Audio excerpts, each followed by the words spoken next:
नमस्कार दोस्तों, naukri.com पर आपका हार्दिक स्वागत है। आज दोस्तों हम लेके आए हैं एसएससी कंबाइंड ग्रेजुएशन लेवल की एग्जाम का नोटिफिकेशन आ चुका है। डेट्स ऑनलाइन एप्लीकेशन स्टार्ट हो चुकी हैं 23 दिसंबर से और लास्ट डेट है अप्लाई फॉर्म का 23 जनवरी 2022।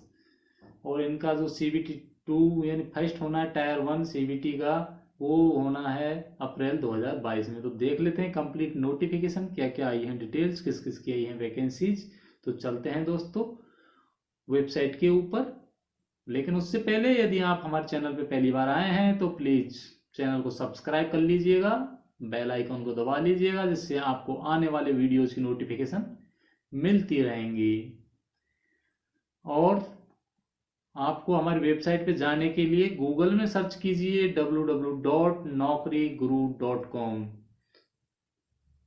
जैसे कि आप स्क्रीन पे देख रहे हैं, आप सर्च कर सकते हैं naukri.guru.com को। और अभी हम चलते हैं दोस्तों वेबसाइट के ऊपर। जैसे आप सर्च करेंगे गूगल में naukri.guru.com, तो आपको क्या करना है, यहाँ पे www या फिर आप ऐसे भी सर्च कर सकते हैं naukri.guru.com। तो आपकी स्क्रीन के सामने खुल जाएगा naukri.guru.com। और यहाँ पे आ चुकी हैं एसएससी की वैकेंसीज। तो हम एसएससी वाली वैकेंसी देख लेते हैं क्या क्या आया है एसएससी की वैकेंसी में। तो यहाँ पे आपको एसएससी CGL की वैकेंसी आ चुकी हैं 2021 की। नोटिफिकेशन आ चुका है और एप्लीकेशन कब से हो रही है स्टार्ट वो आप देख लीजिए।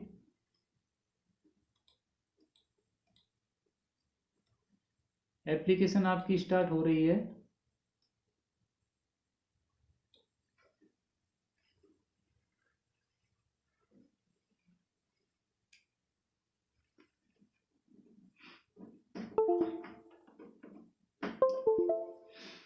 आपकी एप्लीकेशन स्टार्ट हो रही है भाई 23 दिसंबर 2021 से शुरू हो चुकी है। और लास्ट डेट अप्लाई करने की है वो है आपकी 23 जनवरी 2022 रात को 11:30 तक। ऑनलाइन पेमेंट आपकी जो लास्ट डेट है वो है आपकी 25 जनवरी 2022 तक।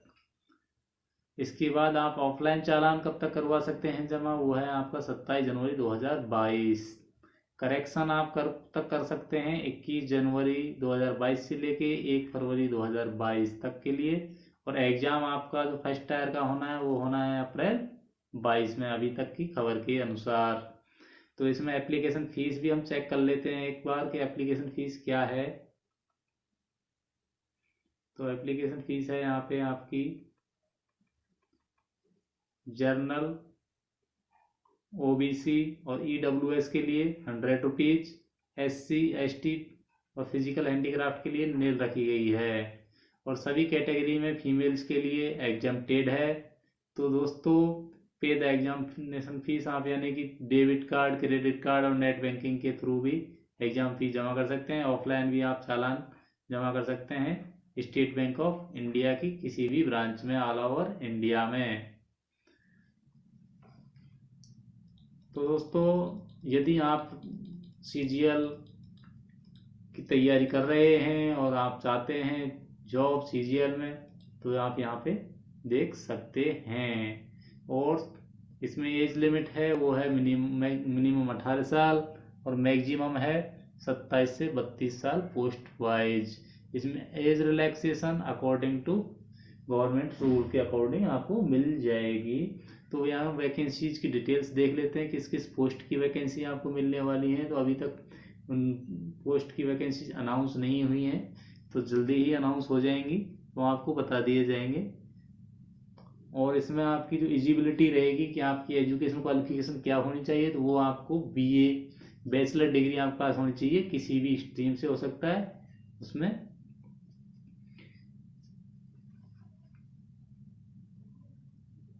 Department wise SSC combined graduation level की डिटेल्स आपको हम दे देते हैं कि भाई किस किस डिपार्टमेंट में CGL की वैकेंसीज निकलती हैं। तो Indian audit and accounts department under C&G के अंदर निकलती है आपकी असिस्टेंट ऑडिट ऑफिसर की, असिस्टेंट अकाउंट ऑफिसर की। इसमें बैचलर डिग्री चाहिए आपको। एज आपकी 18 से 30 के बीच में होनी चाहिए। Central secretariat service, central secretariat service में आपकी असिस्टेंट सेक्शन ऑफिसर की वैकेंसी निकली है। बैचलर डिग्री चाहिए किसी भी स्ट्रीम में, 20 से 30 साल आपकी उम्र होनी चाहिए। इंटेलिजेंस ब्यूरो आईबी में आप असिस्टेंट सेक्शन ऑफिसर की वैकेंसी है और आप इसमें बैचलर डिग्री के साथ अप्लाई कर सकते हैं। एज आपकी 18 से 30 के बीच में ही मानी गई है। मिनिस्ट्री ऑफ रेलवे, आप रेलवे मिनिस्ट्री ऑफ रेलवे में भी अप्लाई में भी इसमें से जाते हैं सिलेक्ट होके बंदे, तो उसमें भी आपकी असिस्टेंट सेक्शन ऑफिसर की वैकेंसी निकली है। तो इसमें आप बैचलर डिग्री आपकी किसी भी स्ट्रीम से हो सकती है। मिनिस्ट्री ऑफ एक्सटर्नल अफेयर्स में भी आपकी असिस्टेंट सेक्शन ऑफिसर के रूप में आप यहाँ से जाते हैं तो वहाँ भी आपकी बैचलर की डिग्री मांगी है। आपका जो एज लिमिट है वो यहाँ पे बढ़ गया है, 20 से 30 हो चुका है। आर्मड फोर्स हेडक्वार्टर में आपके लिए जो वैकेंसी है वो है असिस्टेंट सेक्शन ऑफिसर की। यहाँ पे भी बैचलर डिग्री है और 20 से 30 साल की उम्र मांगी गई है। Relaxation according to government norms के अकॉर्डिंग मिलेगा आपको। और ministry of electronics and information technology में भी आपको असिस्टेंट सेक्शन ऑफिसर की पद पे आप जाएंगे और वहाँ पे भी आपको बैचलर डिग्री चाहिए। 18 से 30 साल की एज आपकी होनी चाहिए। 18 से 30 के मध्य में आपकी एज होनी चाहिए। तो एज का रिलैक्सेशन है जो गवर्नमेंट रूल्स के अकॉर्डिंग है, एसएससी की रिक्रूटमेंट सेल के अकॉर्डिंग है, उसके आपको मिलेगा। अदर मिनिस्ट्रीज डिपार्टमेंट्स और ऑर्गेनाइजेशन में भी असिस्टेंट के रूप में वैकेंसी आई है और यहाँ पे भी आपको ये मिलने वाला है। सीबीडीटी में भी inspector of income tax department की वैकेंसीज हैं। Inspector CGST central exercise preventive officer, inspector examiner, इसमें भी आपकी एज 18 से 30 मांगी गई है। सेंट्रल ब्यूरो ऑफ इन्वेस्टिगेशन में भी सब इंस्पेक्टरी वैकेंसी है, उसमें भी आपकी एज 20 से 30 मांगी गई है। Department of post inspector post के लिए इसमें वैकेंसी आई है। सेंट्रल ब्यूरो ऑफ नारकोटिक्स में इंस्पेक्टर की वैकेंसी आई है। इंडियन कोस्ट गार्ड में असिस्टेंट सुपरिटेंडेंट की वैकेंसी आई है। अदर मिनिस्ट्री डिपार्टमेंट ऑर्गेनाइजेशंस में असिस्टेंट की वैकेंसी है। National company law affiliate terminal में असिस्टेंट की वैकेंसी है। National human rights commission NHRC में ब्रिटिश असिस्टेंट की वैकेंसी है। ऑफिसेज अंडर C&G में आपकी डिविजनल अकाउंटेंट की वैकेंसी है और नेशनल इन्वेस्टिगेशन NIA में इंस्पेक्टर SI की वैकेंसी आपकी यहाँ पे आई हुई है। और भी वैकेंसीज हैं। स्टैटिक्स एंड प्रोग्राम्स इम्प्लीमेंटेशन में जूनियर स्टैटिकल ऑफिसर की वैकेंसी है जिसमें आपका बैचलर डिग्री होना चाहिए एनी स्ट्रीम में विद कम से कम 60% आपका मैथ्स सब्जेक्ट 12वीं क्लास में होना चाहिए और बैचलर डिग्री आपकी स्टैटिक सब्जेक्ट से हो सकती है। रजिस्ट्रार जनरल ऑफ इंडिया में स्टैटिकल इन्वेस्टिगेटर ग्रेड 2 के लिए वैकेंसी है। बैचलर डिग्री आपकी होनी चाहिए और एनी स्ट्रीम में यानी किसी भी स्ट्रीम से हो सकती है। एज लिमिट आपकी 18 से 30 के बीच में मांगी गई है। ऑफिसेज अंडर C&G में ऑडिटर की वैकेंसी है और ऑडिटर वैकेंसी में आपकी बैचलर डिग्री किसी भी स्ट्रीम से हो सकती है। आपकी age group other ministry department under CGDA में ऑडिटर की वैकेंसी के लिए 18 से 27 के बीच में मांगी गई है। Under offices under C&G accountant में आपकी एज 18 से 27 मांगी गई है। अदर मिनिस्ट्री डिपार्टमेंट में अकाउंटेंट जूनियर अकाउंटेंट में आपकी बैचलर डिग्री किसी भी स्ट्रीम से हो सकती है और उसमें आपकी एज 18 से 27 के बीच में मांगी गई है।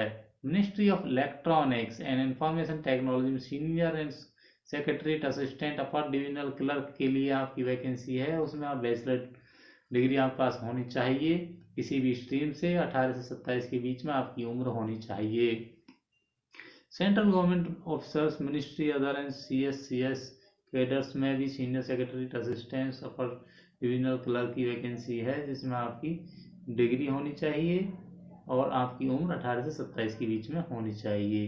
तो ये थी दोस्तों कुछ एक जो वैकेंसीज में आप अप्लाई कर सकते हैं, किस किस डिपार्टमेंट में आपको जॉब मिलेगी उसकी डिटेल्स यहाँ पे दी गई थी। तो आप अभी नीचे देख लेते हैं कि आपको यहाँ पे फोटो अपलोड करने के लिए फोटो के लिए क्या इंस्ट्रक्शंस हैं। तो कैंडिडेट का फोटो कम से कम 3 महीने से ज़्यादा पुराना नहीं होना चाहिए। दोनों कान उसके दिखने चाहिए और फोटो की क्वालिटी अच्छी होनी चाहिए और डिटेल्स उसमें रीडेबल होनी चाहिए। जो इंटरेस्टेड कैंडिडेट हैं वो CGL के नोटिफिकेशन को अप्लाई करने से पहले एक बार पढ़ लीजिए, हम भी आपको नोटिफिकेशन दिखा देते हैं। तो क्लिक करते हैं नोटिफिकेशन पे, आपके सामने खुल चुका है नोटिफिकेशन। तो ये है आपका नोटिफिकेशन, इसमें सभी चीज़ें आपको मिल जाएंगी। इसमें यानी कौन कौन सी पोस्ट की वैकेंसीज हैं आप यहाँ देख सकते हैं। असिस्टेंट ऑडिट ऑफिसर्स है, ग्रुप बी का रजिस्ट्रेड अधिकारी है। इसकी ये वैकेंसीज की कंप्लीट आपको लिस्ट यहाँ पे मिल जाएगी। तो इसमें आपको किस किस वैकेंसी में अप्लाई करना है तो आप अपनी कैपेबिलिटी के हिसाब से देख लीजिएगा। यहाँ पे आपको जो छूट मिलेगी वो SC ST other backward classes, economic weaker और एक्स सर्विसमैन के लिए भी इसमें छूट मिलती है। सिटीजनशिप आपकी इंडिया के निवासी होने चाहिए। सब्जेक्ट आप यानी कि नेपाल के रहने वाले भी हो सकते हैं और भूटान के रहने वाले भी आपको हो सकते हैं। लेकिन यदि आप रेफ्यूजी हैं इंडिया में 1962 से पहले के तो भी आप अप्लाई कर सकते हैं। इसमें यहाँ पे आपको सब चीज़ें मिल जाती हैं डिटेल्स में। 18 से 27 के बीच में जो एज मांगी गई है उसकी डेट ऑफ बर्थ 2 जनवरी 1995 से पहले का ना हो और 1 जनवरी 2004 के बाद का ना हो। कुछ पोस्टों में ये मांगी गई है और कुछ पोस्टों में मांगी गई है 2 जनवरी 1992 से 1 जनवरी 2002। तो आप अपनी पोस्ट के अकॉर्डिंग आप देख सकते हैं। आपको जो रिलैक्सेशन मिलने वाला है एज में वो मिलने वाला है SC ST के लिए 5 साल, OBC के लिए 3 साल, PWD अनरिजर्व के लिए 10 साल और PWD यानी कि जो हैंडीकैप है उनके 13 साल और 15 साल, एक्स सर्विसमैन के लिए 3 साल यानी कि सर्विस आर्मी सर्विस से जब आप रिटायर्ड हुए उसके बाद आप 3 साल तक अप्लाई कर सकते हैं। डिफेंस पर्सनल जो डिसेबल हैं ऑपरेशंस के दौरान फॉरेन कंट्रीज में सर्विसेज के दौरान तो उनको भी 3 साल की छूट यहाँ पे मिल जाती है। और जो ज़्यादा डिस्टर्ब एरिया में हैं और SC ST के जो सोल्जर्स हैं उनके लिए यहाँ पे आपको 8 साल की सर्विस मिल जाती है, 8 साल की छूट मिल जाती है और सेंट्रल गवर्नमेंट के अगर सिविल एम्प्लॉय हैं तो उनको लिए जो छूट है वो इस चार्ट में दी हुई है, आप पढ़ सकते हैं। तो दोस्तों ये था उसका नोटिफिकेशन। आप यदि CGL graduation SSC CGL graduation की अप्लाई कर रहे हैं और तैयारी कर रहे हैं तो आप ये नोटिफिकेशन पहले केयरफुली पढ़िएगा और उसके बाद ही आप अपनी काबिलियत के हिसाब से अप्लाई कीजिएगा जिस जिस डिपार्टमेंट में आपको अप्लाई करना चाहते हैं। और तैयारियों में जुट जाइए दोस्तों अच्छी तरीके से, क्योंकि एग्ज़ाम्स आने वाली हैं अप्रैल 2022 में। और जो एग्ज़ाम सेंटर्स हैं वो भी आप देख लीजिए, भागलपुर, मुजफ्फरनगर यानी जो सेंट्रल रीजन के हैं, ईस्टर्न रीजन के हैं, कर्नाटका केरला रीजन के हैं, मध्य प्रदेश रीजन के हैं, नॉर्थ ईस्टर्न रीजन के हैं, नॉर्दर्न रीजन के हैं, नॉर्दर्न वेस्टर्न सब रीजन के हैं। तो यहाँ पे आपको एग्ज़ाम सेंटर्स की डिटेल्स भी कंप्लीट मिल जाएगी और शेड्यूल ऑफ एग्ज़ाम भी आपको यहाँ पे स्कीम ऑफ एग्ज़ाम मिल जाएगा। एग्ज़ाम कितने प्रकार से होने वाली है तो यहाँ पे आपको एग्ज़ाम मिलनी होगी 1 2 3 4 प्रकार से एग्ज़ाम होगी। जिसमें पहले होगी आपकी CBT बेस एग्ज़ाम, उसके बाद सेकंड भी आपकी कंप्यूटर बेस्ड एग्ज़ाम होगी, तीसरी होगी आपकी पेन और पेपर ये डिस्क्रिप्टिव बेस एग्ज़ाम होगी, और चौथा आपका होगा कंप्यूटर प्रोफिशिएंसी टेस्ट और डाटा एंट्री स्किल टेस्ट जिन जिन पोस्टों में एप्लीकेबल है उनके लिए। इसके बाद में आपके मार्क कैलकुलेट होंगे। तो इसमें आप इन चीज़ों को आप एक बार अच्छे से पढ़ लीजिएगा। टायर 1 और टायर 2 में जो एग्जामिनेशन होगी उसमें नंबर्स किस प्रकार से आएंगे वो आप देख लीजिए। जनरल इंटेलिजेंस एंड रीजनिंग के क्वेश्चन आएंगे आपको 25, मार्क्स होंगे 50, यानी एक क्वेश्चन 2 नंबर का होगा। और जनरल अवेयरनेस के लिए 25 क्वेश्चन 50 मार्क। क्वांटिटेटिव एप्टीट्यूड यानी कि मैथ्स के जो पेपर आएंगे उसके लिए 25 क्वेश्चन होंगे 50 नंबर होंगे। इंग्लिश कंप्रहेंसिव आएगा जिसमें 25 नंबर 50 मार्क्स के होंगे। ये आपका 1 घंटे का होगा। और क्वांटिटिव एबिलिटी के लिए 100 मार्क्स का क्वेश्चन आएगा, 100 क्वेश्चन आएंगे, 200 मार्क्स से 2 घंटे ईच पेपर के लिए आपसे को दिए जाएंगे। ये आएगा आपका सेकंड में। तो इसमें इंग्लिश लैंग्वेज और कंप्रहेंसिव भी आएगा, वो 200 नंबर की आएगी। 200 क्वेश्चन 200 नंबर के होंगे। स्टैटिक्स में 100 क्वेश्चन होंगे 200 नंबर के, और जनरल स्टडीज में 100 क्वेश्चन होंगे 200 नंबर के। इन सब के लिए आपको टाइम मिलने वाला है 2 घंटे। ठीक है दोस्तों। जब थर्ड में जब आप आएंगे एग्जाम के लिए, तो आपको पेन और पेपर यानी डिस्क्रिप्टिव पेपर आएगा इंग्लिश और हिंदी में। वहाँ आपको ऐसे प्रेसेज लेटर एप्लीकेशन वगैरह आपको लिखने होंगे, और ये आपको 100 मार्क्स का पेपर आएगा, और 1 घंटा आपको इसमें टाइम दिया जाएगा। और जो फोर्थ टेस्ट होगा वो होगा आपका स्किल टेस्ट। इसमें आपको कंप्यूटर प्रोफेशनल टेस्ट CPT होगा, डाटा एंट्री टेस्ट होगा, जिनके लिए ये एप्लीकेबल होगा। उसके बाद आपकी मेरिट लिस्ट निकलेगी और आपका सिलेक्शन हो जाएगा। इसमें आपको जो आपके सिलेबस में आने वाली हैं वो सब चीज़ें यहाँ पे दी हुई हैं, तो आप एक बार केयरफुली इन चीज़ों को पढ़ लीजिएगा और अपनी तैयारी में जुट जाइएगा। तो दोस्तों, कैसा लगा ये वीडियो आपको? अगर इन्फॉर्मेशन अच्छी लगी हो तो वो लाइक कीजिएगा, दोस्तों में शेयर कीजिएगा, चैनल को कर लीजिएगा सब्सक्राइब, जिससे आने वाली नौकरी की इन्फॉर्मेशन हम देते रहें आपको समय से पहले। तो जैसे ही आएंगे नोटिफिकेशन गवर्नमेंट जॉब्स के या प्राइवेट जॉब्स के, तो हम आपको नोटिफिकेशन दे देंगे हमारी वेबसाइट naukriGuru.com के ऊपर। तो naukriGuru.com पे भी आप रेगुलर विजिट कीजिएगा, और हमारे चैनल naukriGuru.com को कर लीजिएगा सब्सक्राइब। तो फिर मिलेंगे दोस्तों नए वीडियो में नई खबरों के साथ। तब तक के लिए धन्यवाद। जय हिंद, जय भारत।